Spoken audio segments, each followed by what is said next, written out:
জীবনের ব্যর্থতা তোমাকে কিন্তু থামিয়ে দেয় না।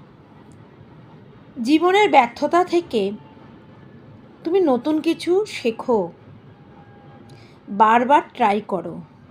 দেখবে তোমার জীবনের যে সময়টা তুমি পাবে, সে সময়ে তোমাকে শিক্ষা দেবে।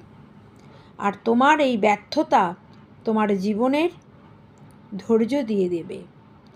যে জিনিসটা তুমি একবারে পেয়ে গেছো, সেই জিনিসের জীবনের কি মূল্যবোধ, সেই জিনিসের কতটা গুরুত্ব, সেটা তুমি বুঝতে পারবে না। কিন্তু যে জিনিসটা তুমি অনেক কষ্ট করে লাভ করছো, সেই জিনিসটা তোমার হবে সবচেয়ে পাওয়া, এবং সেই জিনিসটা তোমার চিরস্থায়ী হয়ে থাকবে।